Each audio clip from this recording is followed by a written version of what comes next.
ನಮಸ್ಕಾರ ಸ್ನೇಹಿತರೆ. ಇವತ್ತಿನ ಕತೆ ಆನೆ ಮತ್ತು ಇರುವೆ. ದೂರದ ಕಾಡಿನಲ್ಲಿ ಒಂದು ದೊಡ್ಡ ಆನೆ ವಾಸವಾಗಿತ್ತು. ಅದು ಕಾಡಿನಲ್ಲಿರುವ ಎಲ್ಲ ಪ್ರಾಣಿಗಳಿಂದ ದೊಡ್ಡದಾಗಿತ್ತು. ಅದರಿಂದ ಅದರ ಶಕ್ತಿಯ ಬಗ್ಗೆ ಬಹಳ ಹೆಮ್ಮೆ ಪಡುತ್ತಿತ್ತು. ಪ್ರಾಣಿಗಳಿಗೆ ತೊಂದರೆ ಕೊಡುತ್ತಾ ಬೆದರಿಸುತ್ತಾ ಇತ್ತು ಮತ್ತು ಅದರ ಗಾತ್ರಕ್ಕೆ ಎದುರುತ್ತಿದ್ದರಿಂದ ಯಾರೋ ಆ ಆನೆಗೆ ಏನನ್ನು ಹೇಳುತ್ತಿರಲಿಲ್ಲ. ಅದೇ ಕಾಡಿನಲ್ಲಿ ಇರುವೆಗಳ ಒಂದು ಕುಟುಂಬ ವಾಸಿಸುತ್ತಿತ್ತು. ಅದರದ್ದು ಕಷ್ಟಪಟ್ಟು ದುಡಿಯುವ ಕುಟುಂಬವಾಗಿತ್ತು. ತಮ್ಮ ಕೆಲಸದಲ್ಲಿ ಸದಾ ನಿರತರಾಗಿದ್ದರು. ಹಗಲಿನಲ್ಲಿ ಅವರು ಆಹಾರ ಸಂಗ್ರಹಿಸುತ್ತಿದ್ದರು ಮತ್ತು ರಾತ್ರಿಯಲ್ಲಿ ಅವರು ತಮ್ಮ ಊಟವನ್ನು ಆನಂದಿಸುತ್ತಿದ್ದರು. ಒಂದು ದಿನ ಇರುವೆಗಳು ಆಹಾರಕ್ಕಾಗಿ ಹುಡುಕುತ್ತಿರುವಾಗ ಅವು ಪ್ರಬಲವಾದ ಆನೆಯನ್ನು ನೋಡಿದವು. ಅದು ಕೊಳದ ಬಳಿ ನೀರಿನೊಂದಿಗೆ ಆಟವಾಡುತ್ತಿತ್ತು. ಇರುವೆಯ ಕುಟುಂಬವನ್ನು ಕಂಡ ದೊಡ್ಡ ಆನೆಯು ತನ್ನ ಸೊಂಡಿಲಿನಿಂದ ನೀರು ಚಿಮ್ಮಿಸಿತು. ಅದಕ್ಕೆ ಇರುವೆಗಳೆಲ್ಲ ಬೆಚ್ಚಿಬಿದ್ದವು.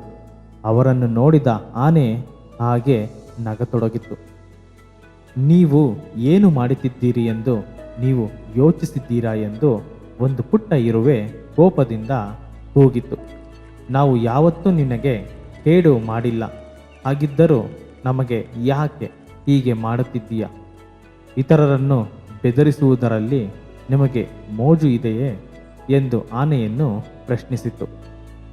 ಅದಕ್ಕೆ ಆನೆ, ಹೇ ಸಣ್ಣ ಇರುವೆ, ಮೌನವಾಗಿರೋ ಎಂದು ಆನೆ ಕೋಪಗೊಂಡು, ನನ್ನೊಂದಿಗೆ ಹೀಗೆ ಮಾತನಾಡಲು ಯಾರು ಎಂದು ನೀನು ಭಾವಿಸುತ್ತೀಯ? ಇನ್ನು ಒಂದು ಮಾತು ಆಡಿದರೂ ನಾನು ಯಾವುದೇ ಸಮಯದಲ್ಲೋ ನಿಮ್ಮೆಲ್ಲರ ಮೇಲೆ ನಡೆಯುತ್ತೇನೆ ಎಂದು ಗದರಿತು. ಆಗ ಪುಟ್ಟ ಇರುವೆಗೆ ಸುಮ್ಮನಿರದೆ ಬೇರೆ ದಾರಿ ಇರಲಿಲ್ಲ. ಎಲ್ಲರೂ ಸದ್ದಿಲ್ಲದೆ ತಮ್ಮ ಮನೆಗೆ ಹೊರಟರು. ಮನೆಗೆ ಬಂದ ನಂತರ ಕುಟುಂಬದ ಸದಸ್ಯರೆಲ್ಲರೂ ಆನೆಯೊಂದಿಗೆ ಜಗಳವಾಡಬೇಡಿ ಮತ್ತು ವಿಷಯ ಹೊರಬೀಳದಂತೆ ಚಿಕ್ಕ ಇರುವೆಗೆ ತಿಳಿಸಿದರು. ಆನೆಯು ದೊಡ್ಡ ಪ್ರಾಣಿ. ಅದು ಕ್ರೂರವಾಗಿದೆ ಮತ್ತು ಅದು ಯಾವುದೇ ಸಮಯದಲ್ಲಿ ನಮ್ಮನ್ನು ಪುಡಿ ಮಾಡುತ್ತದೆ. ಅವನೊಂದಿಗೆ ಜಗಳವಾಡದೆ ಶಾಂತಿಯುತವಾಗಿ ಬದುಕುವುದು ಉತ್ತಮ ಎಂದು ಇರುವೆಯ ಕುಟುಂಬದ ಹಿರಿಯ ಸದಸ್ಯ ಹೇಳಿದರು. ಎಚ್ಚರಿಕೆಯಿಂದ ಯೋಚಿಸಿದ ನಂತರ ಆ ಚಿಕ್ಕ ಇರುವೆ ಹೇಳಿತು, ಸರಿ, ಏನು ಮಾಡಬೇಕೆಂದು ನಾನು ನೋಡುತ್ತೇನೆ ಎಂದು ಹೇಳಿ ಅಲ್ಲಿಂದ ಹೊರಟು ಹೋಯಿತು. ಆ ದಿನ ರಾತ್ರಿ ಆನೆ ಮಲಗಿದಾಗ ಚಿಕ್ಕ ಇರುವೆ ಸದ್ದಿಲ್ಲದೆ ಮನೆಯಿಂದ ನುಸುಳಿ ಆನೆಯ ದಾರಿ ಹಿಡಿದಿತ್ತು. ಆನೆ ನಿದ್ರಿಸುತ್ತಿರುವುದನ್ನು ಕಂಡು ಪುಟ್ಟ ಇರುವೆ ಯೋಚಿಸಿತು, ಸಾಕು ಆನೆ, ನಿನ್ನ ಆಟ.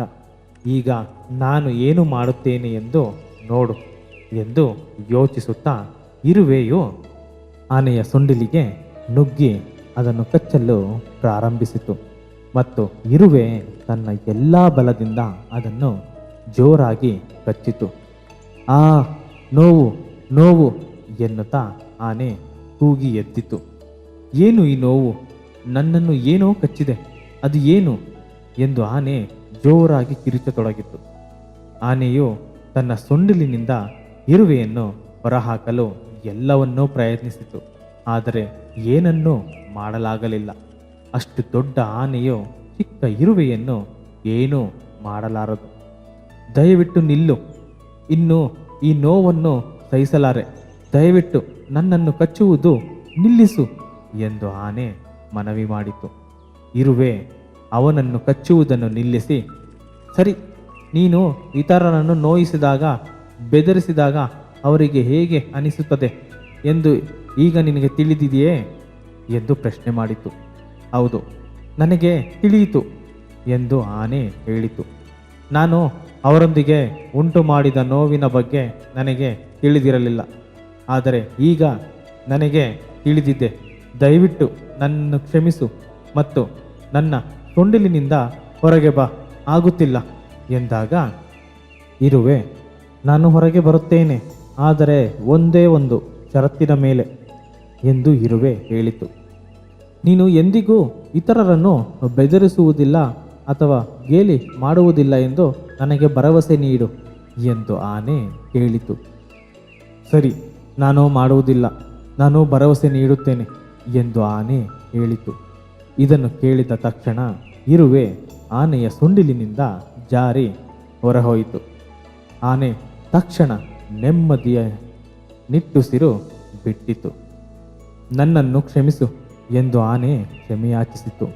ನಾನು ಇತರರನ್ನು ಎಷ್ಟು ಕೆಟ್ಟದಾಗಿ ಭಾವಿಸಿದ್ದೇನೆ, ನಾನು ಅವರಿಗೆ ಎಷ್ಟು ತೊಂದರೆ ನೀಡಿದ್ದೇನೆ ಎಂದು ನನಗೆ ತಿಳಿದಿರಲಿಲ್ಲ. ಈಗ ನನಗೆ ತಿಳಿದಿದೆ. ನಾನು ಇನ್ನು ಮುಂದೆ ಅದೇ ರೀತಿ ಮಾಡುವುದಿಲ್ಲ ಎಂದು ಭರವಸೆ ನೀಡುತ್ತೇನೆ ಎಂದು ಹೇಳಿತು. ಆ ದಿನದಿಂದ ಆ ಬಲಿಷ್ಠ ಆನೆ ಮತ್ತೆ ಯಾರಿಗೂ ತೊಂದರೆ ಕೊಡಲಿಲ್ಲ.